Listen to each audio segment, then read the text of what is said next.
Tony Khan is said to be not interested in signing Matt Riddle to AEW. Elsewhere, we have a major update on the return of a WWE superstar, and another title match for Bad Blood has been revealed. It's all in the wrestling news. Hello everybody, Jack and Ross. It's Monday morning.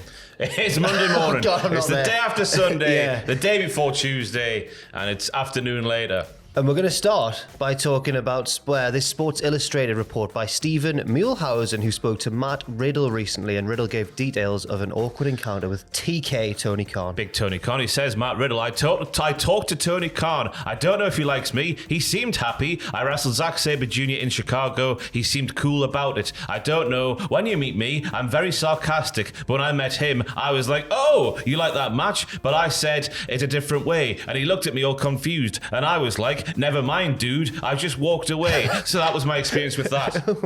I bet Tony Khan, it went well. It didn't go very well. It feels like he's just walking down a corridor and going, and Tony Khan's gone, and that's the end of the interaction. Yeah, Firefly Select have added to this, saying, we're told behind the scenes that Khan has not had any interest in bringing Matt Riddle into All Elite Wrestling, especially over the last number of years. It was also noted to us that AEW talent almost never works Matt Riddle on the indies, and when they do, it's only Mexico. Riddle had confirmed he'd had talks with TNA Wrestling, and sources there told us that they are hopeful he can appear. He's also wrestled in MLW and New Japan, but does not have a contract. It's an interesting one, isn't it? Because he's the upside in terms of on screen and in the ring. It's there for all to see, but it's just that other side out the ring, all the misdemeanors and all that sort of stuff. Is it too much of a risk to take for someone who's running a promotion like AEW is for Tony Khan? Yeah, and possibly it is, because especially now when it's like any sort of whiff of an incident backstage blows up the internet, everyone goes, what's happened there? Why did all the security rush backstage all out? And then everyone went, it was nothing, calm down. With Matt Riddle there, you know that like everyone's going to be on hyper alert, thinking, when's he going to do something? When's there going to be a fight backstage? It's a shame, innit? But how many times did we go down that way when he was with the WWE? Yeah, absolutely. TNA, they could possibly, I think he might even be a better fit for TNA. Maybe. It's less crowded with stars and everything. Yeah? Yeah. Why not? Why not? I don't know. Either. Someone that we haven't seen on WWE TV screens for a while is Charlotte Flair, who missed almost a full year of action after tearing her ACL, MCL, and meniscus in December last year. I believe it was in that match with Asuka. Yeah.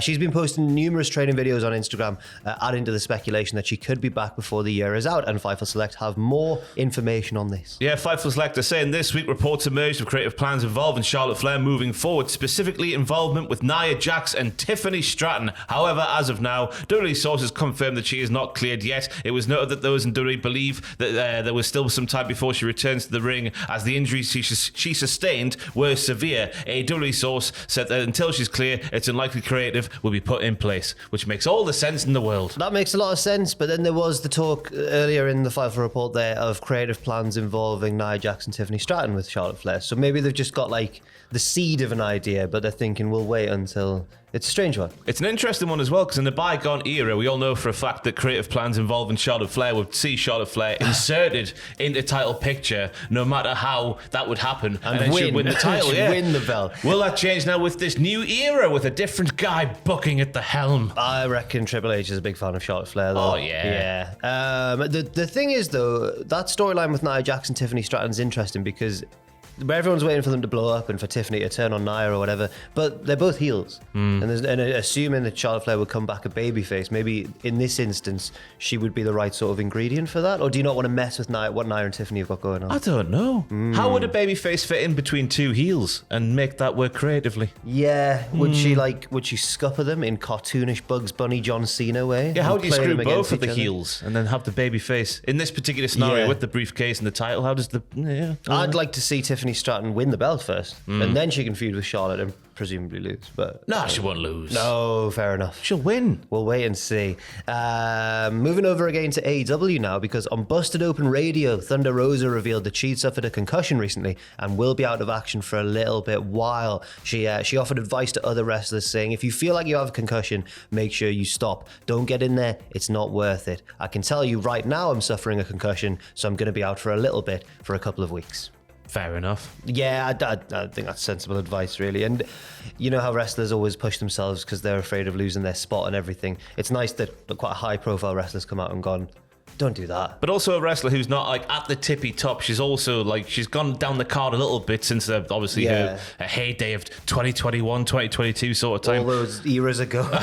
But to hear that from her now, it's obviously more reassuring, because it's obviously easy when you're at the tippy top to go, oh, don't worry about it. If Roman Reigns was like, concussions, take your time, whatnot. It's different coming from someone like Thunder Rosa for me. Yeah, it is, yeah. Her last match was a 4-way on AEW Collision against Hikaru Shida, Queen Aminata, and Serena Deeb, but it's not been confirmed whether or not that was where the concussion was sustained. Which is all right. Yes, me as well. Now we're going to talk about Bad Blood, which is on the horizon, although there's been a nice little break, and there was like 3 weekends in a row with a pay-per-view from one company or another.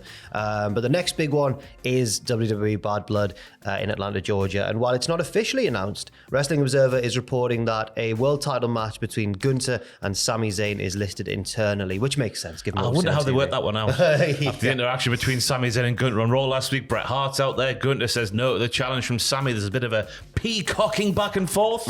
I wonder how they got that conclusion. Yeah, but it being listed internally kind of is a little bit of an extra official seal on it, I suppose.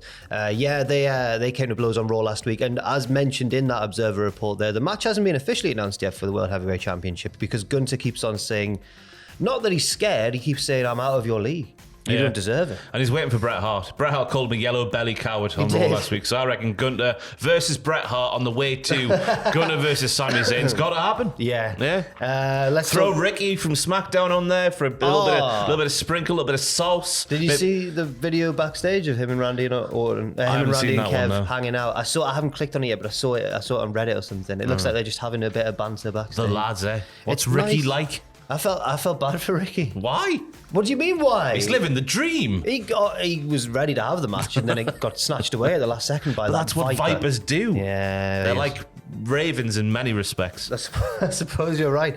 Let's talk about the Bad Blood card so far. So apart from Gunther versus Sami, which has not yet officially been confirmed but is listed internally, we've got the Women's World Championship match, Liv Morgan versus Rhea Ripley. Then there's Damian Priest versus Finn Balor. Or Finn, his brother. Not Vincent Balor. No, Nia Jax will defend her title against either Bayley or Naomi should they win their tag team match against Nia Jax and Tiffany Stratton next week. I'm guessing it's like the one who gets the pin, the one who makes the fall, gets the title match. Could that lead to shenanigans? Probably. Yeah. The Mega Powers, they go together. Cody Rhodes and Roman Reigns versus Solo Sikoa and Jacob Fatu.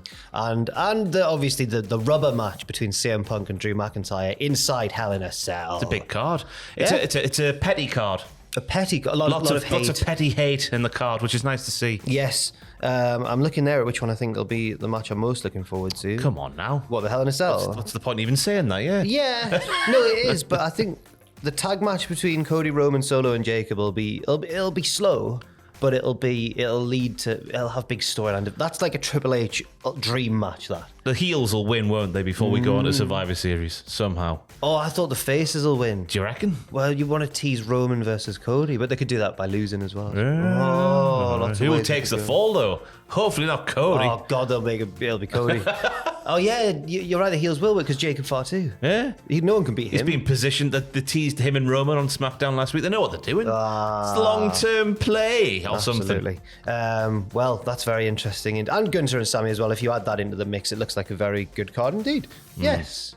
Lovely. We'll be back with more news later on today. Leave your comments and opinions, leave your thoughts and opinions in the comments section on any of these stories we've talked about. And as I say, we'll be back later on. Also, you can follow cultaholic.com for updates on all the wrestling news online. I've been Jack, this has been Ross, and we'll see you very soon.